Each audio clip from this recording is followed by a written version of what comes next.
Oh man, he's ready. Oh man, I wasn't ready. I was like ready. But What it does looks that like mean? stop. Looks like we're back for another episode of the Designated Players Podcast. This is 11. I don't even have my board with me. We're like slacking today. Yeah, I Um, mean, this is really unprofessional from a very professional podcast. considering our level of unprofessionalism throughout most of the episodes, this is a step down. Once again, missing A Tamburello 7. Follow him on Twitter for really bad takes. Um, he is off doing boring grad school stuff like a nerd. Um, and I shouldn't say that because I'll probably be doing that within the next year anyway. um, yeah, no, so he's not here. It's just me and the Cone Man once again, and we are taking on a bit of a series challenge, right? We're gonna do this in about three episodes, maybe four. Um, we're going into best 11 for each team of all time.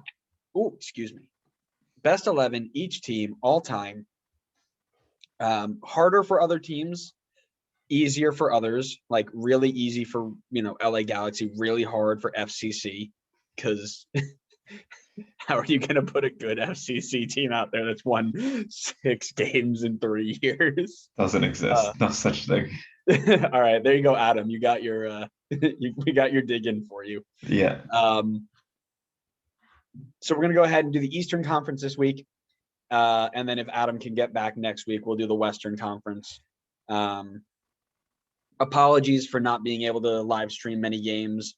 Connor has way too busy of a schedule and cancels every week. Mhm. So yeah, I cancel every week. definitely wasn't me this week. We still we have to need get to pick, Adam on one live stream. we need to pick a Saturday game, and then when we evidently cancel it, we need to go to a Sunday game because that's You're how it's right. going to work. That's pretty accurate. But yeah, Eastern Conference best 11 of all time, excluding Nashville and excluding Inter Miami, because they're not in long enough yet. 4-2-3-1 formation as usual. We'll have some conversation and we'll decide on the best one. We'll have to have a little bit of a give and take there because in the third episode of this mini series we got going on, we will be randomly drawing a bracket, or maybe we'll sit down and have like a conversation about which best 11 is the best 11. You know what I mean? Like rank them. Yeah, Like and then seeds rank kind of them thing. and then put them into a knockout bracket, kind of like a March Madness type thing, and find out who has the best team of all time, which would By the be Galaxy. which would be super fun, right? I'm excited. I think there's gonna be a really a good bit of conversation here. But before we go into any of that, as we always do, hit us with a scarf of the week. I got a new one, so I'll wait for you to show off your old one. All right. Yeah, old one. But we're going Eastern Conference, so I'm gonna go with the scarf for the best team in the Eastern Conference. That's not New England. No, you're right. It's not because it's the best team in the Eastern Conference. What is that? Oh, we are the boys from way down south. Yeah, No, we are the A. from way down south. Oh, it does say that. Out here to scream and shout. I didn't even see that. Yeah, that's everybody usually pulls one of those. Even the teams not from the South, they also put them in there. Yeah. I also went with a red and black theme, but this is a newer scarf that I am super hyped to have. Matt got it for me for my birthday. And I haven't been able to show it off because we haven't recorded in like 3 weeks. AC Milano. Adding to my Italian theme. 1899. That's pretty old. Ever since FIFA 07 with my buddy Mike Rigadelli. I'm sure he doesn't listen to this. That's okay. He brought me into the realm of Italian soccer because he's a big Italian soccer guy. And I fell in love with a center defensive mid named Gennaro Gattuso. And that man was Oh, who can I best describe him as in MLS? You really can't. But Alonso, maybe? you think Alonso with the gusto of Zlatan. This man straight up Okay. punched managers in the face. Like it was like he was the end. I'd say this pretty confidently, the end of old era football. Like I'm gonna go in, I'm gonna tackle you as hard as I can every single time. You're gonna know I'm there, and if you don't like, I'm gonna push you harder. Like this dude took no prisoners, and he was just an absolute beast in the midfield. And I loved watching him play. So we watched a ton of Milan games together, and they became my Italian team. I don't watch a lot of Italian football, I'll be honest with you, but if I do, it's always a big fan of Milan. So happy to have this one. Good shout, Matt. Good pickup. And yeah, that is my story behind the Milano. I think the reason that Matt got it for you is obviously because they have former MLS All-Star Zlatan, right? I mean, listen, they might be a retirement league, but here we are. MLS makes, the world takes, right? Yeah, I mean, who's the retirement league now is really the question. Can't be us, right? No. I mean, except for Miami, but Miami doesn't count because in Florida, and Florida doesn't count. Can we just rename Inter Miami Beckham and Friends FC? I feel like that's all it is now. Hey, listen, they're doing a good job so far this year. Are they? Are they not? Who have they really beaten though? That's a good question. They beat FCC last week. They did beat FCC barely. They barely beat. True, they barely beat FCC last. So week. they beat Philly. That's a which isn't impressive based on the team that they've been putting out because of CCL. You take what you get. They lost to Galaxy in a close one. They've only got 2 wins. They've got 2 wins against Philly. Two wins, 2 draws, 2 losses. Yeah. And who do they draw against? Atlanta and Nashville. Atlanta early in the season, not impressed with. Nashville, kind of interesting because they've only got 1 win, but they haven't lost. So, nice. Listen, we were expecting really bad things from Miami, and they're currently, and obviously it's 6 games into the season, but they're in a playoff spot right now. So yeah, FCC started off the season in first place 2 years ago. They had 2 wins, and we thought they were flying, and they lost every game after that. So we take it with a grain of salt. Shall we jump into it? We're doing a randomizer. You don't want to go in order? We're not going just down the list anymore, okay? All right. He likes to spice it up. List randomizer. All right. Here's how we're going to do this. Boop. Enter the items in your field below, each on a separate line. I can do that. Boop. Wait for it. It's really, I don't know if you've ever looked at an alphabetical list of the teams, but you basically go Eastern, Western, Eastern, Western. You've got Atlanta, Chicago, Columbus, DC, FCC. Then you've got Dallas, Houston, Galaxy, LAFC, Minnesota. Then you go Montreal, New England, New York City, Red Bull, Orlando, Philly. Then you go Portland, RSL, San Jose, Seattle, SKC, Vancouver, and then you have other teams thrown in there. But it's just blocks, you're right. East versus West. Maybe that's a requirement when you join the league. You have to fit in. Why do you think they switched Nashville back over to the East? Had to. They were breaking our vibe, You can't do that. All right, and then just simply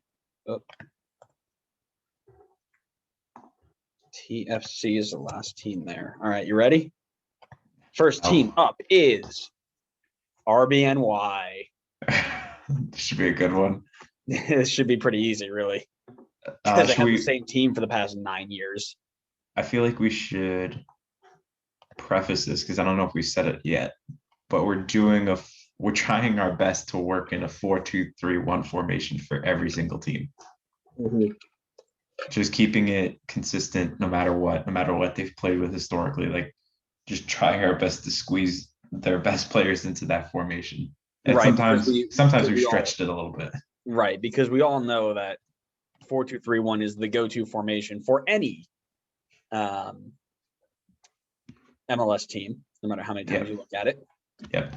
And there are players on this list that I tried my best to put the best players ever or the best players for club, like people you think about and you're like, oh, yes, definitely a legend in that squad. So you want to start off? You want to give your 11 first? Or do you want to go position by position? Um, let's go position by position, I guess. All right, go ahead. You go first.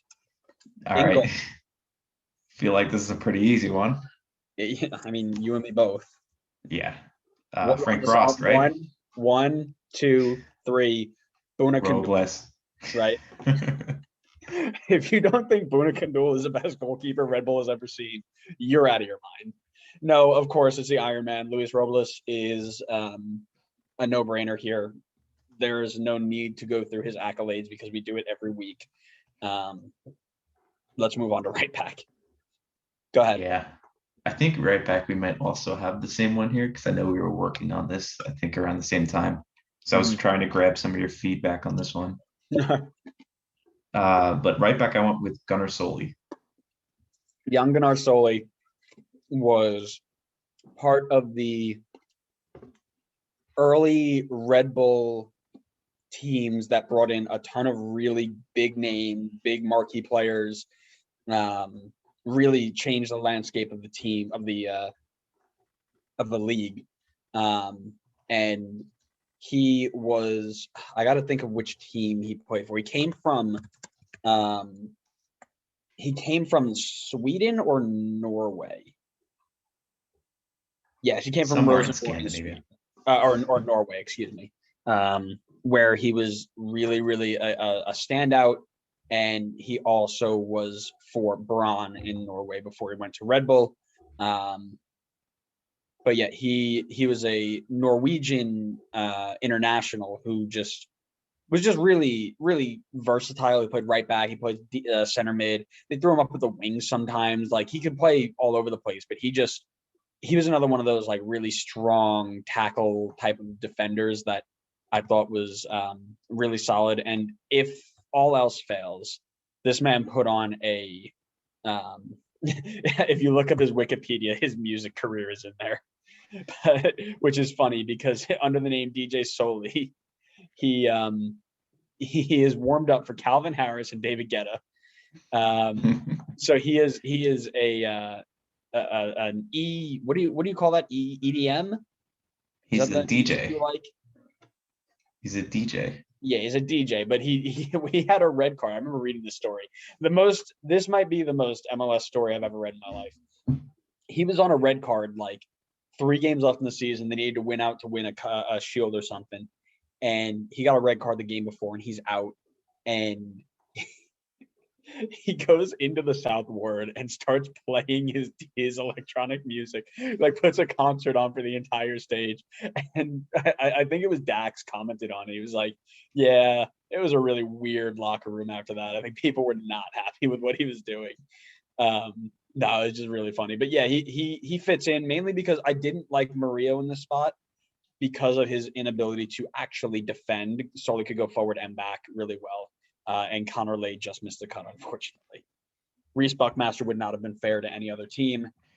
So here we are. Oh, I don't know why I didn't consider Reese Buckmaster. I think I know why. Shame on me for that one. At center back, I've put Aaron Long and Mike Petke. Aaron Long, obviously, U.S. men's national team captain, defender of the year, really just a strong defender, but unfortunately tore his Achilles in that last game last week. So he will be done for the season, which is exactly what we needed because we are so deep at the center back spot. Get well, Aaron. I know you are listening to this. So Hope you're doing well. And Mike Petke is probably the closest thing to Gennaro Gattuso I can think of now that I remember back. He was that guy who just got up in your face. He made all the tackles he could. And he's a little bit of a legend, right? Because he was a coach. He won us our first Supporters Shield. In terms of his ability, I'd never watched him play, but as a coach and as a player, I take somebody with that little passion all day long. Parker was too inconsistent for me. And then when I think back to the other seasons of Marcus Holgerson, Ibrahim Sagaya, Tim Ream, if we're thinking like, because what I didn't do is I didn't take somebody who like played for a year and then got sold unless they really, really deserved it, which we'll talk about in a second. So a little tough there, but Petke was my go-to there. Yeah, it's funny. We actually didn't have either the same at center back. I had you didn't put Aaron Long in? I had Alexi Lalas and Rafa Marquez. All right. We're ending this call. I'm not doing this tonight. It is 9:30. I gotta start I've got stuff to do after this. And you're gonna go ahead and tell me that Rafa Marquez, who played all of like 13 games, got a red card in his last game and put -3 effort out on the field, belongs on that list? Defend yourself. You gotta relax. I didn't put them. That was a joke. You better not have. I would have smacked you upside the head. I put Petke along as well. Who'd you put for who was the other one you said? It was Rafa and who? Alexi Lalas. You should have known it was a joke when I said Alexi Lalas. No, I could almost understand that.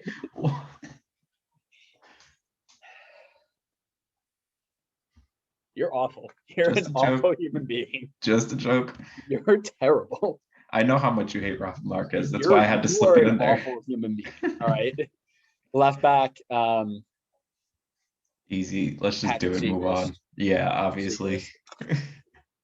Current TFC man Kamar Lawrence takes that spot. Best left back in the league, bar none, for multiple years. Center defensive mid, I threw Dax in there. Any arguments? So for my center mid spots, I kind of just I didn't really care if it was 2 center defensive mids, 2 center mids. I just kind of threw what was best in there. So I have Dax as one of them. I don't have a specific CDM spot though. That's fair. I put Sasha Clutch in the other, broke the assist record with Red Bull and BWP. Figured that was pretty self-explanatory as well. I put Tyler Adams. I also have Tyler Adams in there. And he was the guy I was saying if he didn't play a lot here, but it is quite clear he was one of the best center mids we ever had. Mm-hmm. And you put Question in there as well. Are you also looping in the attacking mid spot? Yeah, I just okay. Yeah, I have Question at the attacking mid spot. Cool. I'd say it shouldn't be this is where it gets a little less difficult because they had the same attacking front 6 for 6 years.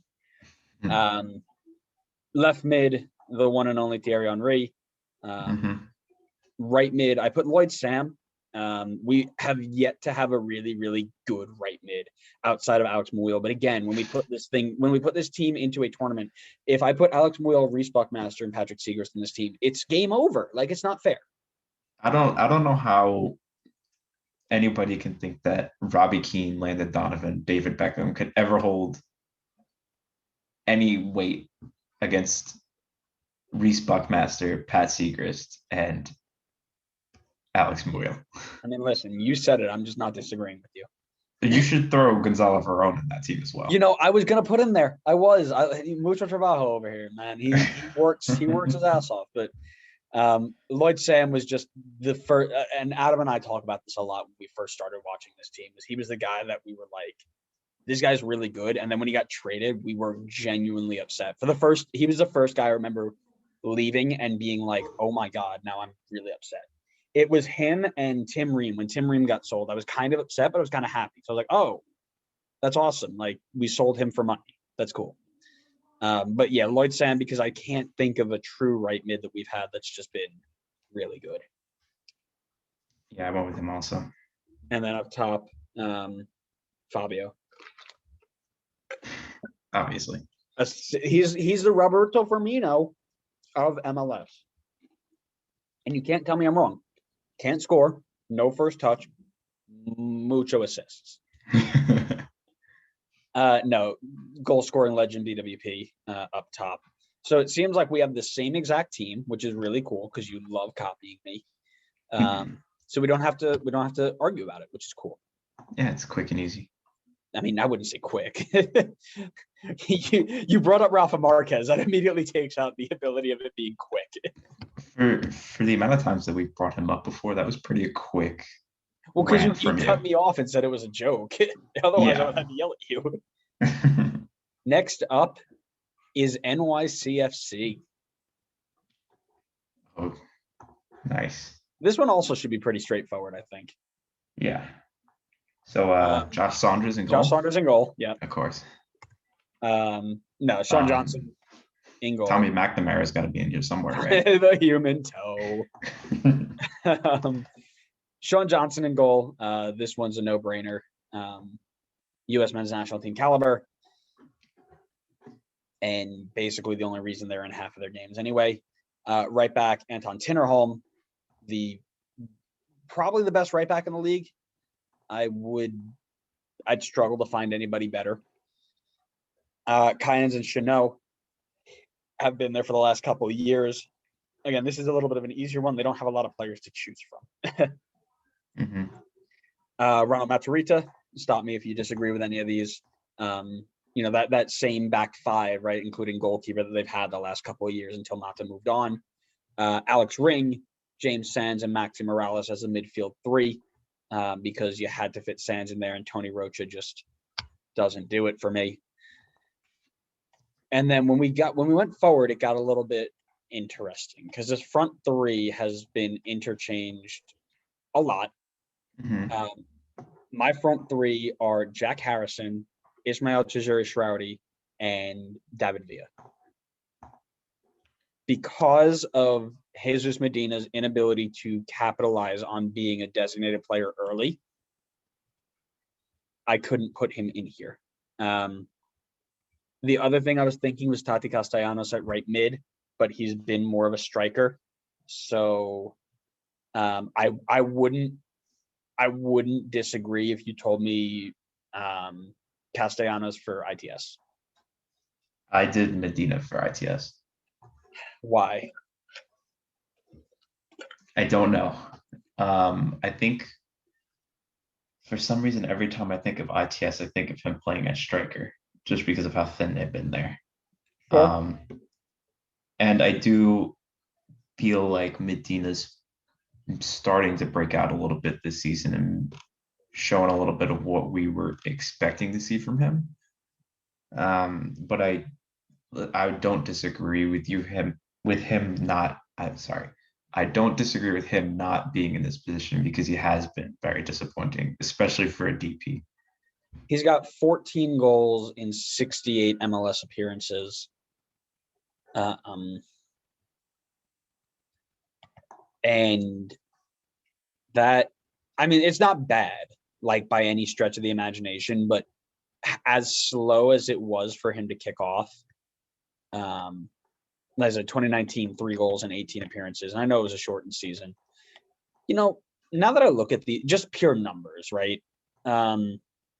It's really tough to say that he wasn't. He 6 goals in 28 games, 3 goals in 18 games, and now 5 goals in 22 games in 2020. And what's he on now? He's got like 2 or 3 in the first 5 games here. He's not awful. No, I mean, he's definitely not. I wouldn't. He's not nearly as bad as the media makes him out to be. I think he misses key chances, right? If you think back to the Orlando game 2 weeks ago, where he was in on goal 1-on-1 in the 95th minute, he shot it straight at Gallese. It's those types of things that make him think, oh man, he's not up to the level he needs to be. I'm okay with swapping Medina, I would maybe rather consider Castellanos Yeah, I'm okay with that too. because I think he's just been better. And I think if you put him at right mid, he'll naturally float into the striker spot and turn into more of a 4-4-2, which Yeah, is fine anyway. But yeah, I think he probably deserves a spot more than Medina, even though he's a flopping penalty merchant. But here we are. I don't disagree with you on that one. I'll never forget the game I watched, and it was against Philly, and Matt and I were watching it. And like it meant nothing. In mid-season, like they weren't trying to fight for anything. And Philly goes up 2-0, and I swear that this guy had nobody around him. This was multiple times. He did it twice. He drew 2 penalties in this game, and he had nobody around him like 3-4 feet. And he just takes a tumble, and the ref gives it, and he's like rolling around on the ground and laughing. And I'm losing my mind, and that's like celebrating. I'm like, this is awful. This is so bad. You know what else is pretty bad? You know, Tati Castellanos is younger than us. You're lying. Stop. I'm not lying. What is he was born in 1998. I'm old. That feels wrong. It's so wild to think like 5 years ago we were thinking like, oh man, one day like I'm gonna know players like who play pro or play like college or whatever. And now I'm looking back, I'm like, you guys are all 17. Like, what happened? Time slows for no man, kind of right. Yeah. But it does slow for some sheep. So who's up next? didn't want my my in-depth analysis here. No. We are going to Chris Armas's Toronto FC. Fun. Who is this? I don't know who this is. So I have my notes in front of me. Side note before we move on. And I must have been doing this at like 11 o'clock at night. Yeah, we're doing it really late. And I put a center back in here that looks like Zabaleta. Because I think I was watching a Man City documentary while we were doing this. And I can't remember who the center back that starts with a Z is. I mean, I think that's got to be Zabaleta, right? TFC. How many other Z center backs are there? Yeah, it's got to be, right? Yeah, but there isn't anybody who's Zavaleta. What did you do? I put a C instead of a V. What? Man, don't work on this stuff at 11 o'clock. You will lose your mind. All right, so after we edit all of that out, who we got in goal? So I went with Alex Bono in goal. Yep, Alex Bono, no problem there. Yeah, however you pronounce, I can't pronounce. Whatever. Bono, Alex. How unprofessional of you to get the pronunciation wrong. I should just purposefully do it now, just so. Like Adam does. Yeah. Austin Aaron. I went with Beitashour right back. Interesting. I went with Richie Larea. And it is simply, I think it's recency bias because I really like the way he plays. But Beitashour was so key in that treble winning season, wasn't he? Yeah, I think I weighed a little bit heavy on the treble season. Which I think you have to, right? If you're talking about the best players ever. Mm-hmm. And that's kind of where this whole idea had to stem from is it the best team ever or the best individual players? Because when you put the individual players together, they might not make the best team, but it's like a FIFA mode, right? Like, right. What's the best rating you're going to get out of this? I'm okay with Beitashour right back. I was kind of torn between them anyway. Center Honestly, I backs. was gonna say the same thing. I'm okay with Loretta in there. I think Beta Shore. Okay, All right, we'll hold go on, with Beta hold on. Shore. Let's run a quick comparison here. Loretta's got much better numbers. I don't What type of numbers? Transfer Market has him at 7 goals, 11 assists in 58, and Beta Shore at 6 assists, no goals in 68. Interesting.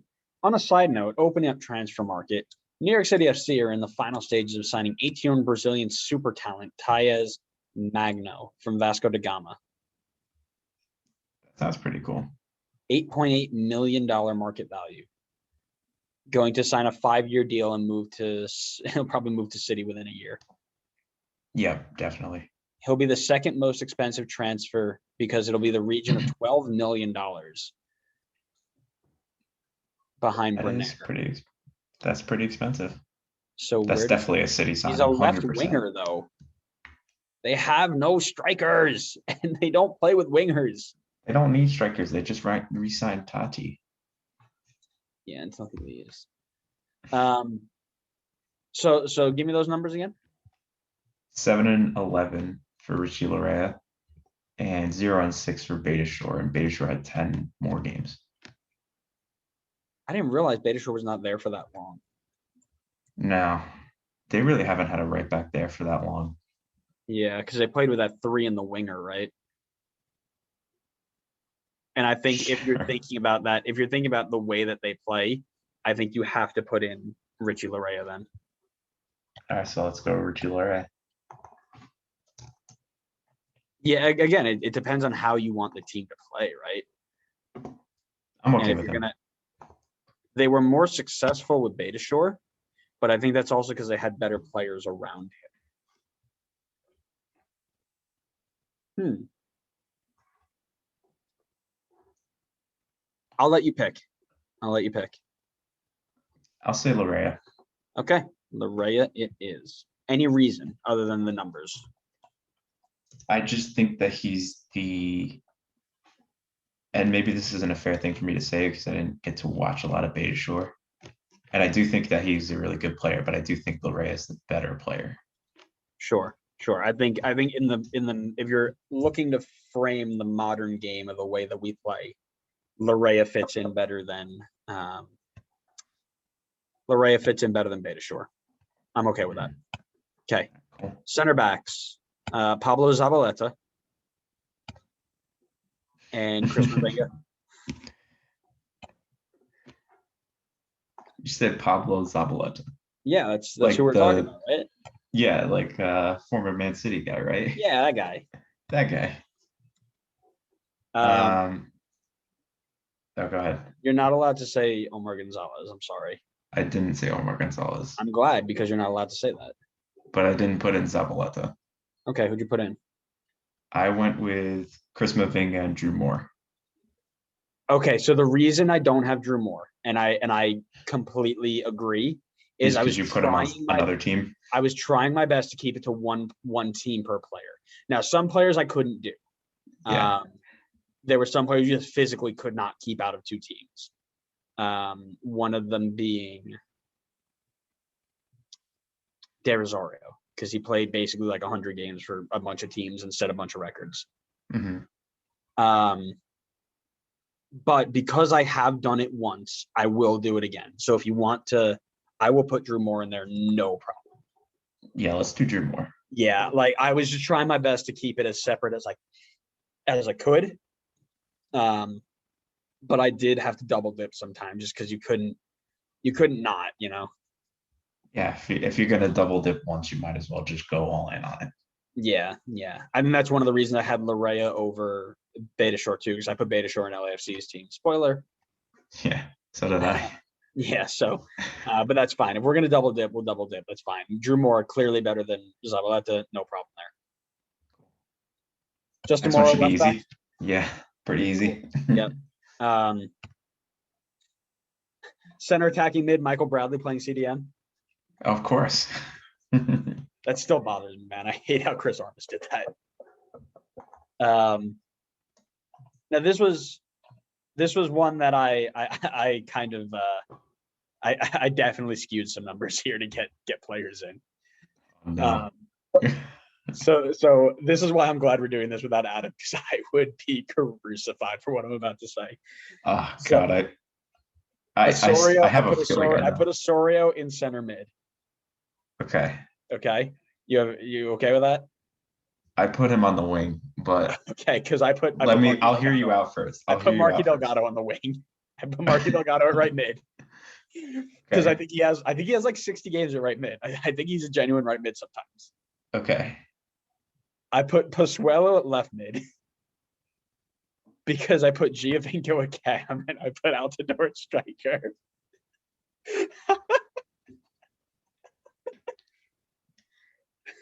All right.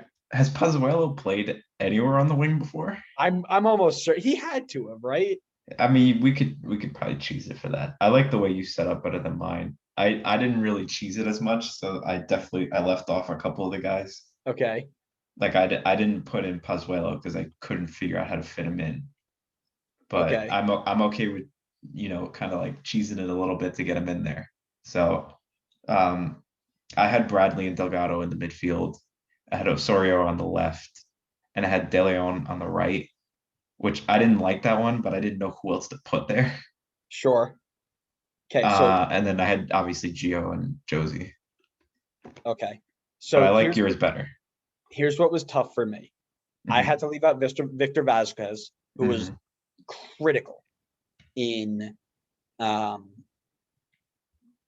their treble winning season. He was phenomenal. By the way, he has played at left wing 16 times. So I'm counting. Yes, he has. Oh, that counts. I'm counting. It so counts. Get him in there. That counts. Tell me I'm wrong. He played there for Toronto for one game in 2019 and 2020. So my question for you, I guess now is, do you want Delgado or Osorio at the right mid spot? Delgado, because I think Osorio is a true center mid. Delgado can function more as a right mid. Okay. However, also, do you know Alejandro Pozuelo played for Swansea? No, I didn't. While they played in the Europa League with Swansea, 2013-14. Swansea was in the Europa League. Right? Imagine that. So here's the tough part. I left out two players that I feel really bad about. I want to see if we can fit them in. Victor Vasquez and Dwayne De Rosario. Okay. Now, Victor Vasquez and Dwayne De Rosario both can play on the wing. So we can kick. We would have to move. And we are so bad. Vasquez cannot play on the wing. So if we're going to have to do this, we're going to have to move somebody out wide. Or we put Darrow in there, who can play on the left, which means Pozuelo would have to go to the right, or can Pozuelo go to the right? Pozuelo can go to the right. Okay, and I really feel bad about playing Darrow out wide because he's only played there once in his life. So you would really need to kick either. Has Gio played out on the wings before? He had to have, right? I don't know. I don't ever remember him playing there. He always drifted out that way. I'm sure you could just plop him over there. Transfer Market has him only in the center. All right. So we're either dropping Osorio for Vasquez or we're doing nothing. That seems to be the way we're doing this. That's tough. How much faith would you have in Michael Bradley holding it down defensively? Because Vasquez is not playing defense. That's really fair. But like you said, with a center mid, it'll have to be a triangle with one holding. Mavinga and Moore at the prime. So if we went with Lorea earlier, because we thought he was the better player, I feel like we would have to go Vasquez here and kind of keep that theme. Sure. I'm okay with that. Okay, so we got Vasquez is the better player, right? yeah. I mean, like talent wise, probably not physically, but Right. So and this is the question, right? Because you have to have some form of structure for these teams, right? Because otherwise, I'm just going to put every attacker LA Galaxy has ever bought, 11 right? attackers. Yeah, pretty much. So I am slotting him in right now to a pure number 8. Is Osorio a better number 8 than Victor Vasquez? I'm saying yes.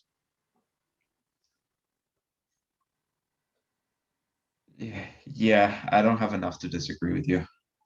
Right, because Vasquez does not go defensive.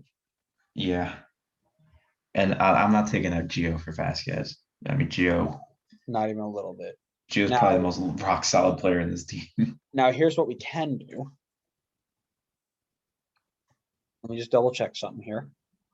Yes, we are very, very, very prepared here at the Designated Players Podcast with arguments that definitely probably should have been researched beforehand, but here we are.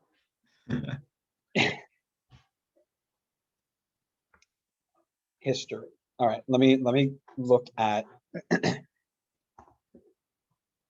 Jonathan Osorio.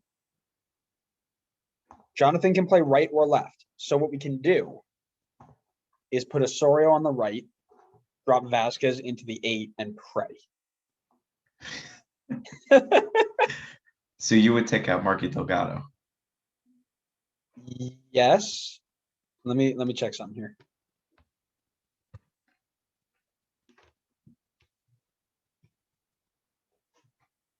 He has played right mid 16 times, scored 3 goals, 1 assist.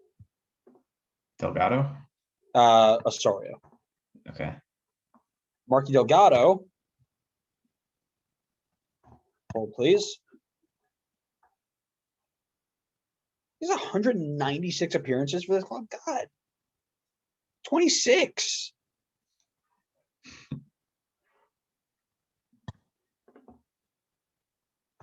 Joined in 2014. Good for him. At right mid, played 53 times, 3 goals, 3 goals, 6 assists. So he's clearly more well-versed and can act as another center mid if we need. So that brings back the question, do we put Osorio out for Vasquez? Or do we just make a new rule and make new formations and take the wingers out? So if we're thinking about it from a team perspective, I feel like Vasquez, if you put him into the team, would be their playmaker. Because like you have really good attacking options who can also play make. But I feel like Vasquez would be your sole playmaker in this team. And he could just play out to anybody up top, Gio, Pozuelo, Josie. And if you put Osorio, you're definitely going more defensive and you're losing a bit of that creativity and attack going forward. I almost think we need to make this team a different formation because their best players are all midfielders. They don't have good wide players. So if I'm going to fix this. We can't change the formation. Not after all that work we just put in. Let's think about this. Red Bull never changed their formation. They were always 4-2-3-1. We don't have to worry about that. NYC, the only thing you're going to do is add maybe Keaton Parks in the midfield. Well, we can talk about it later at the end of the episode. If I'm going to take TFC, I'm going to do it this way. If you change Toronto, we got to change every other team that's coming down the line. Possibly. I don't know enough about like Chicago to change that formation. That's right. We'll work on it. Ugh. So if I'm going to make this really quick into a 4-4-2 diamond. Backline stays the same. Giovinco goes back up top. Vasquez and Osorio slide into the midfield with Pozuelo at the cam. Now you're looking at a much more structurally sound team with all their best players in there, and probably in the better positions, aren't they? Right? You're not trying to slide Jonathan Osorio right mid. This is a better team than what we were about to put out. I'll let you decide if you want to do this, but then I feel like we gotta have the same rule for the other teams too. We We do. If formations. we need to change the team shape, we change the team shape. Oh, this is gonna be an 8-hour episode. No, you're gonna edit it. It's gonna be great. Oh, And you know what? We could do like a quarter of it if we have to. okay. So we got Bradley's at the DM, Vasquez and Osorio. And that way Vasquez can naturally drift higher and Osorio drop in a little bit more. Pozuelo at the cam, Gio and Altidore up top. And honorable mention to Jermaine Defoe. Of course. So what do we do? Three of how many teams? 12? We can do 6 tonight and then do another 6 and make this just Let's just see how it goes for now. And then we'll, incredibly long. to be honest with you, I don't know if I would change anything on NYCFC anyway. Yeah, I think that they probably are in the better. Like I said, the only thing I would think of. I don't know who I'd draw for Keaton Parks. I would probably drop it and change it into that 5 back they're really comfortable playing. Go Sands as another center back. Push Tinnerholm Mata up. Ring and never mind. That's the same thing. It would just be when we go into the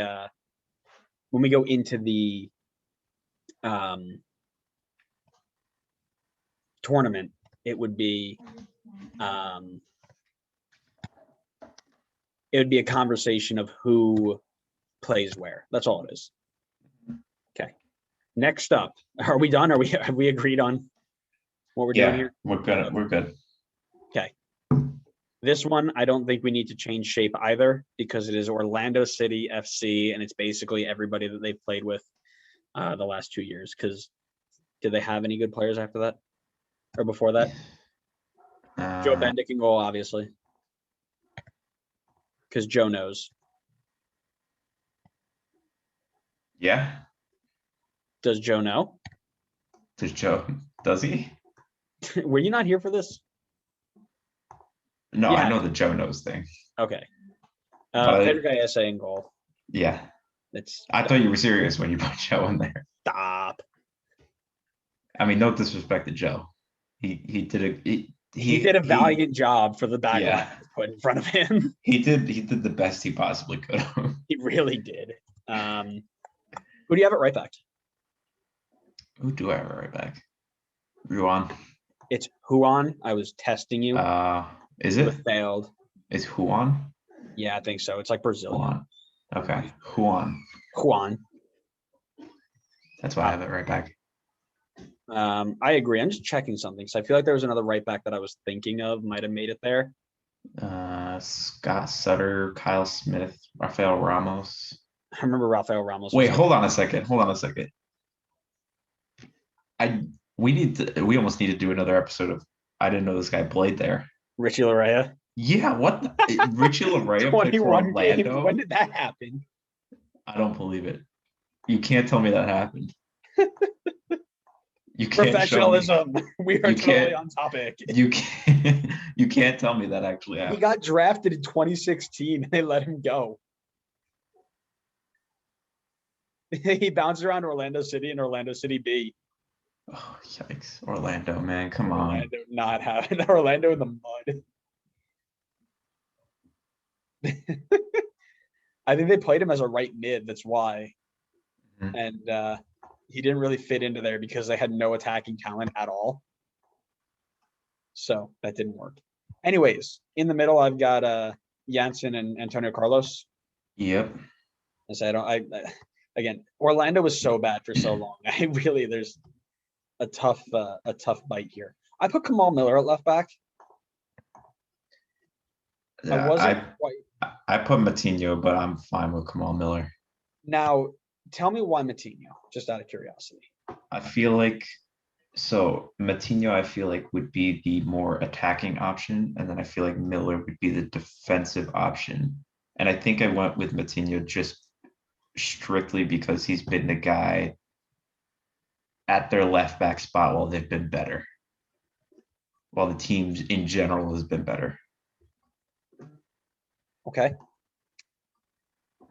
But that's why I mean that's not a great argument. So that's why I'm open to having Kamal Miller there. Because I also know you really like Kamal Miller. Yeah, Kamal Miller is definitely the defensive option. I agree with you there.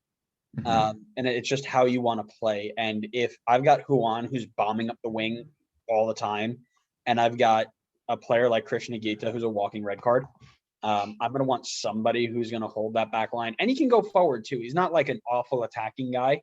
He's just definitely, and he can act as a center back if needed. See, this is where we need Adam to be the decider. I'm okay with Kamal Miller. All right, we'll keep Kamal Miller then. I am a big fan of Kamal Miller. I'm also not a fan of Matinho. Just throwing that out there. I don't blame you, but that's Probably, that's their only left back option. I feel like right now. Yeah, that's probably a not so strong argument there, but I just never have been a fan. I don't like the way he plays. He was the number one pick, and I've never been like, wow, that guy's so good. I don't know. That's just me. Yeah, I hear you. You have a CDM spot.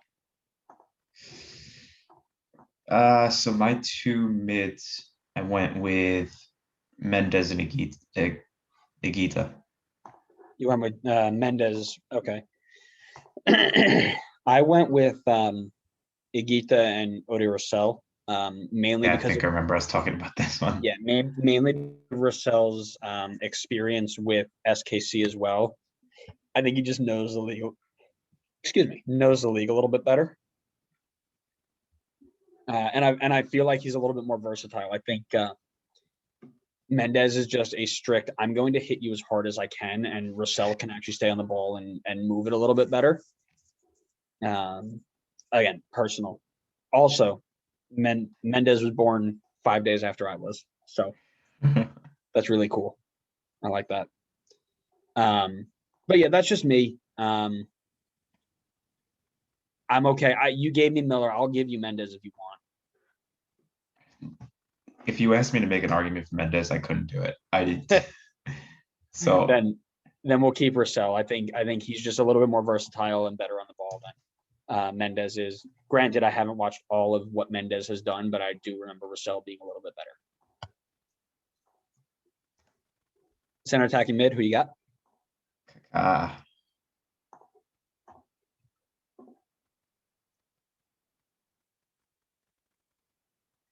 Yeah. Who you got? I said Kaká. Oh, I thought you said Oh no, maybe I cut out. You might have skipped out on the yeah. The street. All I heard was It was just silence. We were just staring at each other. I was like, what? Yes, No, obviously, regardless of what he did in bringing this team to the playoffs or whatever, if you didn't put Kaká on this list, you're probably not making a good choice. You could go with Sacha Kljestan. You could, but you couldn't, right? Like you could, but you'd be really wrong to do it. It'd be a really bad decision to do that. You could try. You could definitely try. I'm not saying Adam might have tried. Adam definitely probably would have tried. He would have put his lock on goal if he had to. That's true. Which is, I almost want to record this without him here for LA because I know he's going to do something. My front three are Nani, Mueller, and Larin. Mm-hmm. Just I think they've been the best three attackers this team's seen, and I really didn't want to put Dom Dwyer here. Like it just felt wrong to put Dom Dwyer on that list. Well, when we were prepping this, we were really close to putting Dom Dwyer because no, you were really close to putting Dom Dwyer. No, you had Dom Dwyer, and then I checked the left because they have Larin listed as a left wing. Yeah, you're right. And I found him in there, and I was like, "Oh wait, how did we forget about him?" So we forgot about him because once he got shipped off to Turkey after refusing to play, everybody blackballed him in MLS folklore, and nobody ever wanted to talk about him again. But the other thing is, we almost put Daryl Dike here. Yeah. That is the other one, is we almost put Daryl Dike here, which I don't have a problem with that. I don't think I would have had a problem with that either. But here we are. So I think Larin's a better choice. If you look at it, what's he got? You know what's really funny is he doesn't come up right. So he doesn't come up in center forward, which is really weird. Because I know he's listed as a left wing. I don't remember him ever playing left wing for this team. No, me neither. But he is their leading goal scorer, and he is almost 20 goals ahead of Kaká. He's 19 goals ahead of Kaká, and he's 20 goals ahead of Nani. So that guy has a goal record that is not even going to be touched for a while. You know, Chris Mueller's played 100 games too. That doesn't surprise me. I think if Chris Mueller stayed around his whole career in Orlando, he could break Larin's goal scoring. Sure. You know what else? Yeah, you know why we can't figure it out. It's because he never did play on the left wing for Orlando. I just looked it up. He must be playing. He must be playing left wing on every other team. Yeah, for Besiktas, he must be. Let me see. No, Besiktas he's mostly playing a striker, so maybe it was before this. What was before Orlando? There was nothing before Orlando. It was Zulte Vargem. Oh, okay. All positions, left wing. You know what? It doesn't make any sense. I don't understand this. He played striker for them too. He played 22 times for Besiktas at left wing in the Super League in 2020, 2021. Maybe he's played mostly at striker. Yeah. No, like I said, he's a striker. There's no question. I don't know why they have him listed as a left wing. You draw a transfer market. Yeah, they're lost here. I'm saying we do the next two, by the way, and then call it for this episode, and then we'll do another 6 next week. How long have we been going? Too long. I feel like it hasn't even been an hour, or maybe an hour. We're about to hit an hour, but I know that if we go on, we're going to hit 2.5 hours. All right, yeah. Let's do 6s. But I'm cool with that. I don't have anybody else on the wings that probably could bounce those 3. Yeah. So I'm cool with it if you are. Yep, sounds good. Go team. Go team. All right, second to last here. Former Supporter Shield winners, Philadelphia Union. This one I feel like is weirdly not as straightforward as it should be. Andre Blake is straightforward. Wait, where's my thing? Yeah. I don't know what you're hesitating. Who are you going to put in there? No, I wasn't, but I was just pulling up my Philly team that I made. Gotcha. Where'd you make your teams, by the way? Where? Yeah. Microsoft Word. Nice. Well, whatever this Google thing is, not actually Microsoft Word. I did mine in Excel because I'm cooler than you. He's a spreadsheeting master. I really am. I got to show you. Listen, I'm not trying to brag, but if I can get my hands on my the spreadsheet that I've made for work, I'll send it. You're going off topic. You're going off topic. Listen, you get me talking about Excel spreadsheets, and I just can't stop. Am I a loser? Bird. I don't have friends. I put Ray Gaddis at right back. Legend. He played 250 times for this team. Yeah. Not one red card though. Good for him. Yeah. Side note, you know what's really funny? What's funny? Kaká had 2 red cards in his MLS career. That doesn't surprise me. It kind of surprises me. I feel like guys who were like big time and then came here and then like stuff doesn't go their way, they kind of just throw a tantrum and get red carded. Aaron Jones played 1 game for Philly and got a red card in it. Legend. What a guy. Look this up. He's playing for Shrewsbury Town now? No, he's playing for Kings Lynn in the 5th tier. What a fall from grace. And he ruptured his Achilles too. He played at Clemson. Cool. Sorry, off topic again. Yeah. McKenzie and Jack Elliott in the center. Yep. Kai Wagner at left back. Yep. Center mid is where it got a little tough. I put Bedoya, Carroll, and Medunian. So I have Bedoya, Carroll, and I went with Aronson. I put Aronson at left mid. Who do I have left? Oh yeah, I'm okay with Aronson at left mid. I have CJ Sapong there. What? There was nobody else on the left. Brendan Aronson is listed as a left mid. That's the reason I put him there. Is he really? Yeah. Oh, he is. What the? That's awful. That's so bad. All right, I'm okay with that. Okay, so Aronson at left mid. I put Medunian in at cam. Oh, man, I don't like Medunian in a cam.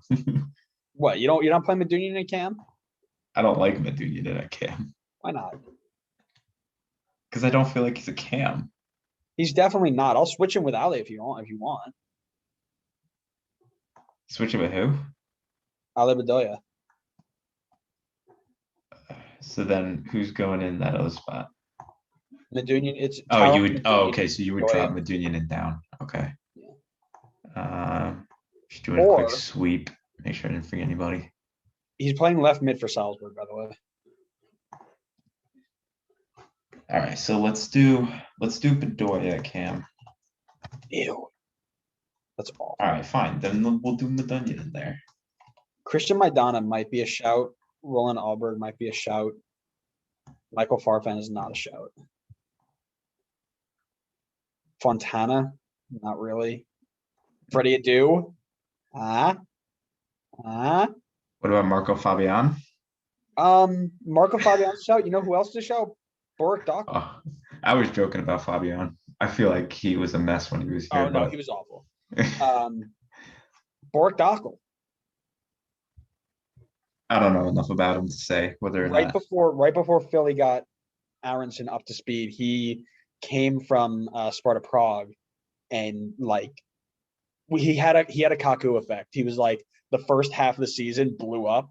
Second half, he just did nothing. He had like 11 assists in his first half of the season, then just didn't do anything after that. Can we shift people around is the question. Can we make it a flat 3 or a 2 CDM? Oh wait, I forgot we can change the formation. Yeah. Yeah, we can go 3 mids. Yeah, do 3 mids. Do you wanna go? No, wait, we can't do that. Go CDM, CDM, CM. Yeah. And let Aronson have free reign. I was almost thinking the diamond and having Shabilko in there, but I can't. You can't drop Ilsinho for Shabilko. You definitely can because of what he did to Red Bull, and I would never want to talk about him again. So like, I'm totally cool with it.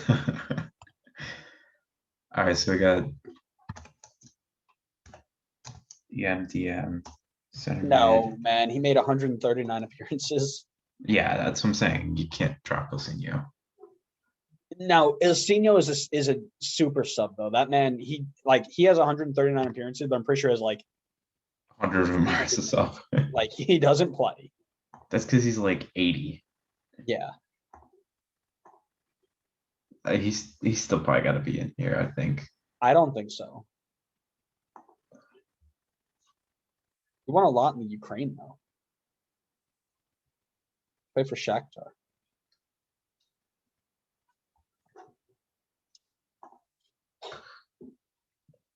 So if we look at his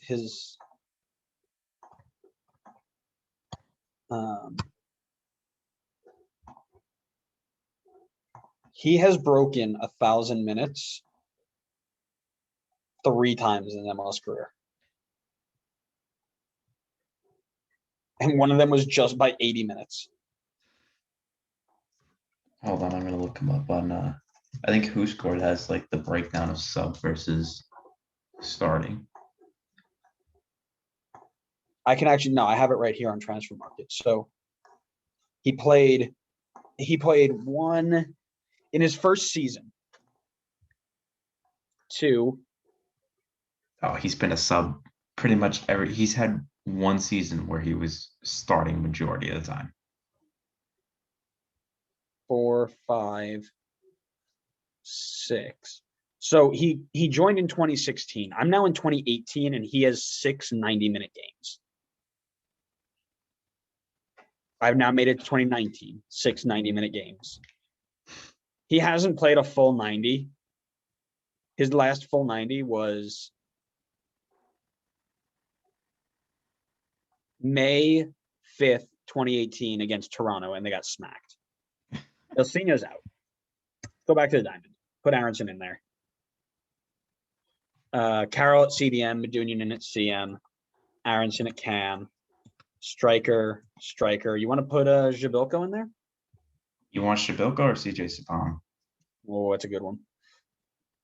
Let's compare numbers. I mean, I feel like Shabilko is the better player. Is that recency bias? No. Shabilko's got 29 goals in 63 games. Sapong had 38 and 135. Correct. Granted, I don't know if they were playing Sapong like wide, and maybe that's why he didn't score as much, or he just didn't score as much. But at that point, then you're thinking, who's the better striker, right? My vote's for Shabilko. I'm in. I'll Okay. put him in there. Okay, cool. The final team. Yeah, run down through the final team. Yeah, because this is definitely going to take way longer than we expected. Can you guess who it is? Don't say I Atlanta. guess. Oh, I thought you were running through the final Philly team that we made. Oh, the final Philly team we made: Blake, Gaddis, Elliott, McKenzie, Wagner, or Wagner, if you want to pronounce it that way. Carroll at the CDM. Carroll at the CDM spot. Medunjanin and Bedoya in the center mids. Aronson at Cam. Jabilko and Latu at striker. Yeah. Okay, cool. Can you guess who the last team is?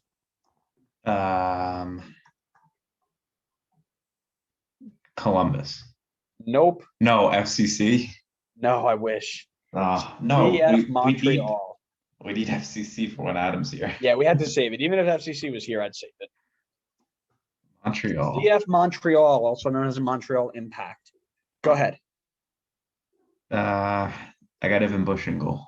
Yeah, me too. Next. Hold on, I'd like to pull up the thing just in case I missed anybody. Yeah. Oh man, Montreal right backs. This was easy. Was it easy? All right, who did you put? It was Hassan Kamara. Okay, I put Kamara as well. Yeah, Kamara's and I will always give you a pass for this team particularly, because this team, right when I started watching this team, all these big name players started retiring, and because it was Montreal, nobody ever talked about them here, so you didn't know about these guys.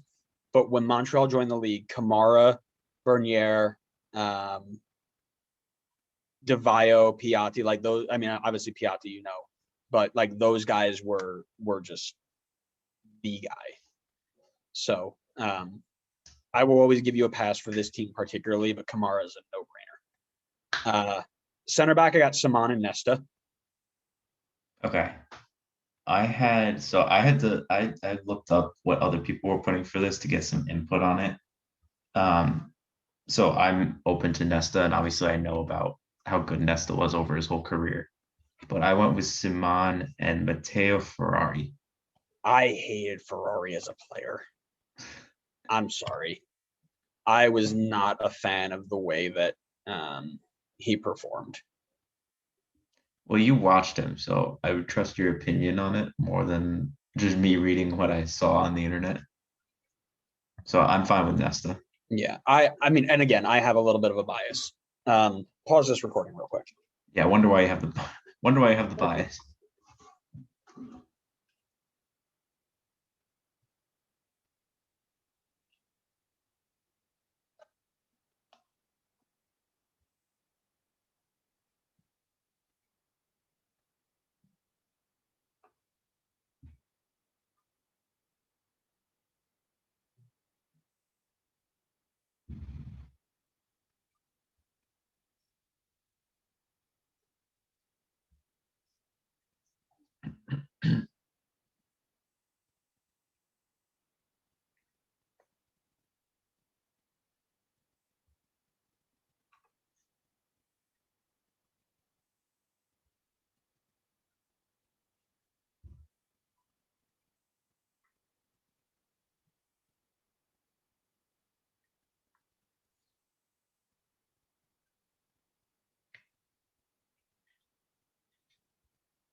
Okay, I'm back.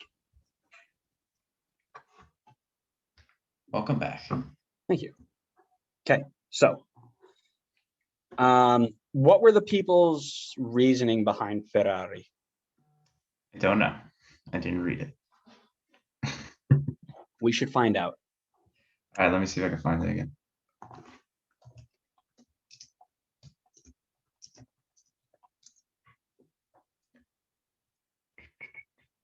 Top 10 Montreal Impact players of all time. Nesta's number 7. Oh no, I've made a critical error looking at this list.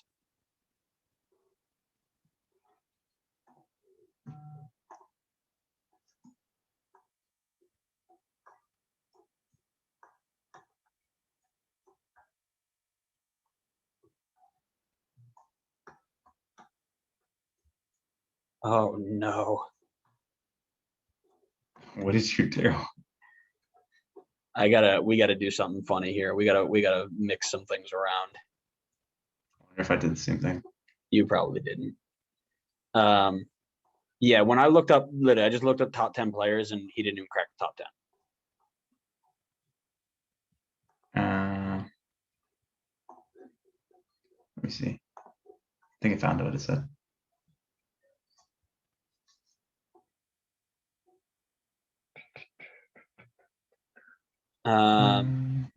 Center back pairing was Ferrari and Saman.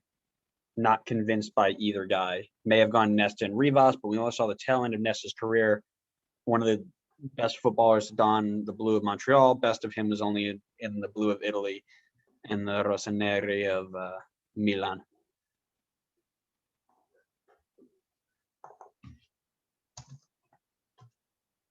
All right, well, we'll go Nesta and Simon. Yeah, like I said, this guy was basically saying that if Nesta showed up earlier, he was definitely in, but he didn't have enough time here. So I'm going Nesta. Who do you got left back? I went with Oyongo. Yeah, me too. And I'm so upset because Red Bull traded this. Bull. He was a New York Red Bull. We got him from Cameroon when he was like 17. And he was like, we were trying to build him up, and we ended up trading him to Montreal. Granted, we it really worked out for us because we got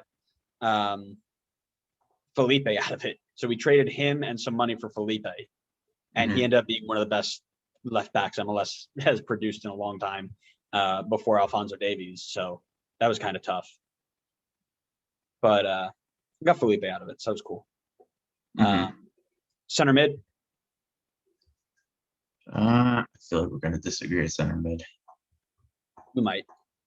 I went with Bernier. Good. And the other one, I went with Taider. Okay, I've got Taider in there as well. But who's your attacking mid then? I'm gonna botch it. Marco Di Vaio. So Di Vaio's a pure striker. He doesn't play center mid. He doesn't play cam. I had to squeeze him in somehow. This isn't Gio. Listen, this was before we this is before we just said we were gonna switch things up and like switch up the formation. Sure. I just tried to squeeze him in however I could. I told you I stretched it. Oh yeah, well I'm totally okay with it because I left Drogba off this list. Oh no. So let's look at something here. Can we? I mean, they have to play 2 strikers. They have to. Can we? Now let me just look here.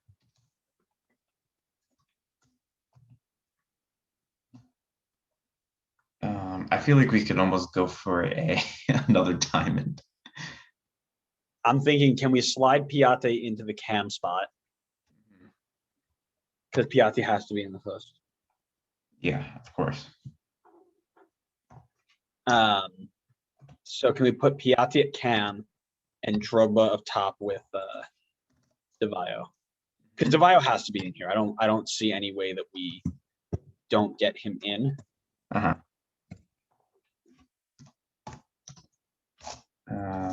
Okay. I think we're just gonna end up with another diamond. Yeah, and it's and I saw this coming, right? Because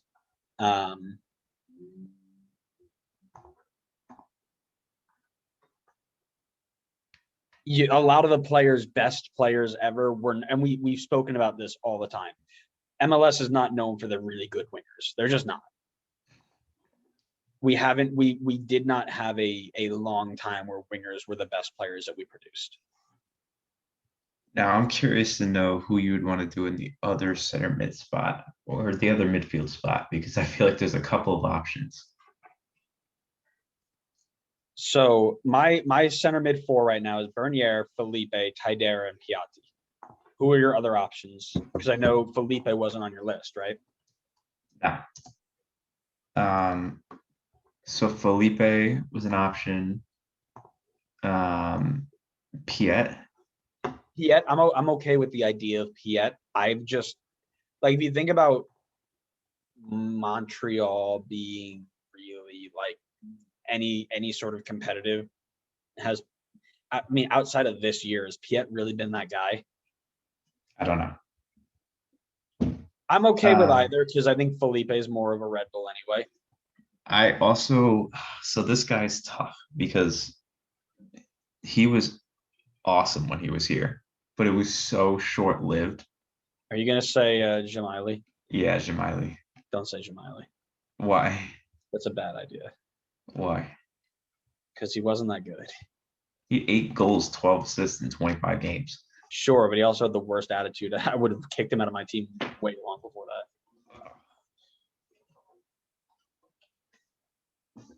All right, so you want to go Felipe? No, I want you to make me a case for I'm not saying I'm choosing Piet. I would choose Piet over Felipe because I think Felipe is more of a Red Bull. I also feel like Felipe. Do you think Felipe is more attacking than Piet? Felipe is more of an 8. Yeah, that's why I'm leaning towards him more because I feel like. But you've got Taidera who's going to go forward anyway. Yeah, but I also think you already have Bernier who's going to be staying back. Okay. We also didn't put Felipe in the Red Bull team, so. Well, it's because you couldn't fit him in the Red Bull team. You just couldn't. So now you can fit him in here. That's fine. If you want to go that's fine. Yeah. So what did I just do? I don't know. I can't see your screen. Oh, I have too many positions. That's what it was. Can't count. All right. So we've got Bush, Kamara, Simon, Nesta, Oyongo, Bernier, Taidera, Felipe, Piatti, Devao, and Drogba.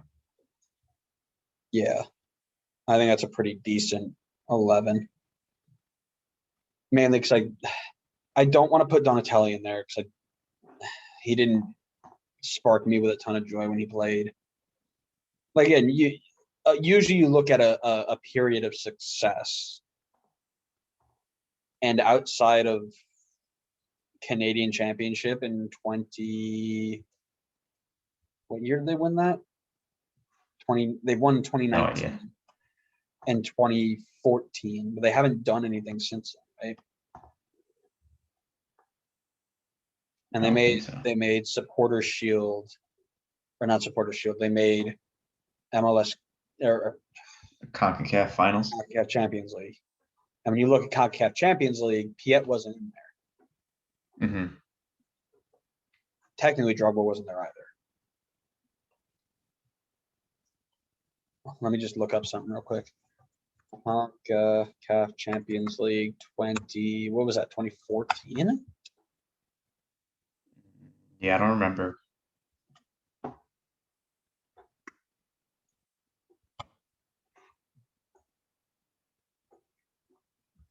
Yeah, it's 2014. God, man, I need to get a life, man. Why do I have all these things memorized? Did you know that Montreal had a player named Diouf? I'm wondering if it's any relation to Mame Diouf. They had Mignane Diouf. You know what's awful? You know who else was it? You know who the teams that represented MLS in this one was? What year is this? SKC, Montreal Red Bull, Portland, and DC United. Ugh. This was And when, DC United won out. 2014? DC United were the first seed, and they lost. Nice job, DC. And if I just check the scores.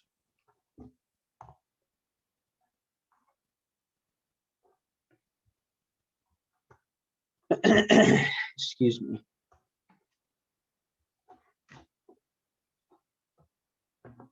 So they did it in like little groups, Yeah. seems yeah. like. Why'd they go away from that? I don't know. They played against Toro and Waterhouse Football Club. Yeah. They didn't play a ton. Yeah, I can't find who the starting 11 was. That's what I've been looking for. But For Montreal? yeah. Yeah, hold on. Maybe I can find something. Dead air. Dead air. Where are you? That's where. There we go. Montreal.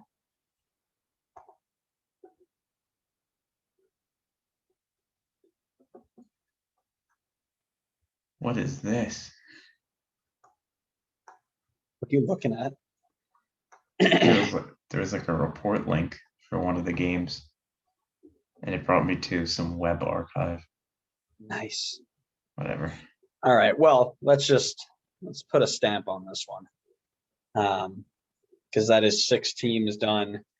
We'll go with Felipe, and we need Adam here so we can break ties. But that is part 1 of what seems to be 4 now. We'll probably do 4 of these of breaking down the best 11 of all time with incredible detail and no bias whatsoever, because we do all of our research and know everything about every team. Yeah, we've been watching since '96. Yeah, pretty much. Yeah. Not even born, and yet I'm a diehard. Yeah. I was a huge DC United guy back in the days. Oh man, tell me about it. But let us know what you think of those teams. We will definitely post these in the Reddit. We haven't been yelled at in a few weeks, so might as well get that. Here we go. Might as well get that going. I'm gonna have to tag you guys in the Reddit so you can see them all. No, that's all right. I'm good. No, definitely. I'll make a Reddit just so you can see. Oh God, no. I'm good. Let's see how many. Let's see how many we get banned from. We're only banned from like 2, so we're doing all right. That might change now. Make sure you guys follow us on all forms of social media: Facebook, Twitter, Instagram, YouTube, and TikTok. That I'm definitely still trying to use. I've been so busy with work. I haven't even looked at editing videos. It's awful. Oh, it's all good. I feel so bad because I want to. There are really good ones out there we can do, but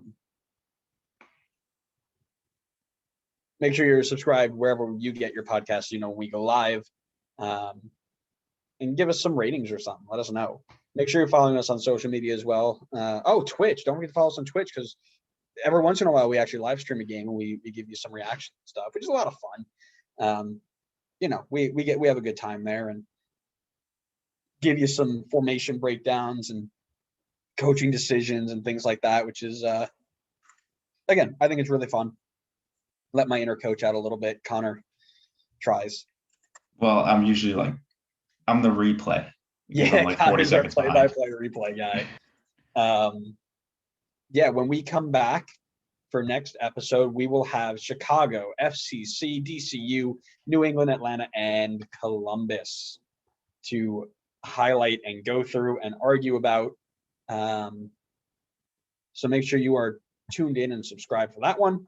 And hopefully there is a lot less dilly-dallying and off-tangent conversation. Hopefully there's more disagreeing and arguing. Yeah, let's say if you didn't just copy me on all of them, it'd be a lot easier. Yeah, well, I'm just so smart. I know. You want to be just like me. I get it. Yeah. Other than that, you got anything else to add? No, I don't think so. You got a question of the day? No, I have not had brought in a question today. We haven't done a question of the day in ages. Yeah, we should think of one for next time. But until next time, we'll see you in the next episode of Designated Players Podcast. See ya.